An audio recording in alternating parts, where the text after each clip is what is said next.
BNP চেয়ারপারসনের দেশে ফেরা নিয়ে রাস্তার দুই পাশে জড়ো হয়েছেন নেতাকর্মীরা। রাজধানীর বনানী এলাকায় এই মুহূর্তে আছেন আশিক মাহমুদ। যাচ্ছি আশিকের কাছে সবশেষ খবর জানতে। আশিক, বনানী এলাকায় সড়কের পরিস্থিতি কেমন দেখছেন? কোনো প্রকার যানজট কি সৃষ্টি হয়েছে কিনা?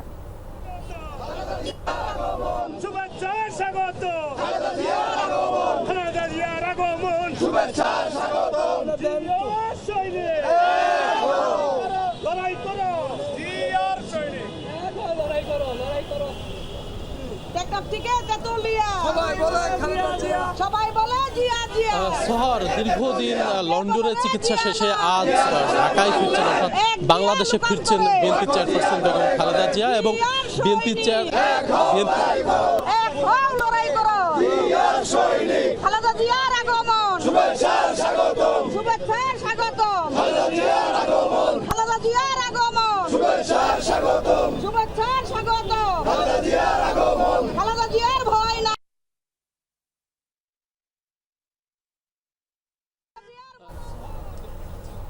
কিন্তু বিএনপির যারা নেতাকর্মীরা রয়েছেন তারা কিন্তু ইতিমধ্যে ভিড় করেছেন এবং ঢাকার বাইরে থেকে আমরা দেখেছি ভোরবেলায় খালেদা জিয়াকে বরণ করতে, খালেদা জিয়াকে শুভেচ্ছা জানাতে এই নেতাকর্মীরা এই বনানীতে ভিড় করেছে। শুধু বনানী না, আমরা দেখতে পাচ্ছি এয়ারপোর্ট থেকে শুরু করে বনানী সহ কাকলির যে সকল সড়ক রয়েছে সব জায়গায় কিন্তু নেতাকর্মীরা জাতীয় পতাকা এবং দলের পতাকা এবং মাথায় দলের বিভিন্ন ধরনের ব্যানার, ফেস্টুন সবকিছু নিয়ে এই নেতাকর্মীরা কিন্তু তারা এই সড়কের দুই ধারে অবস্থান করছেন এবং সবাই বলছেন যে দীর্ঘদিন অসুস্থ এবং দীর্ঘদিন কারাভোগের পর খালেদা জিয়া মুক্তি পেয়েছে এবং পরবর্তীতে তিনি বিদেশে চিকিৎসা শেষে অনেকটাই সুস্থ অবস্থায় বাংলাদেশে ফিরে আসছেন এবং তাদের মতে যে নেত্রী দেশের জন্যে, দেশের গণতন্ত্রের জন্য কখনো আপোষ করেনি এবং দেশের জনগণের জন্য কখনো কোনো অন্যায়কে মেনে নেয়নি, কোনো আপোষ করেনি, সেই নেত্রী দেশে ফিরছে এবং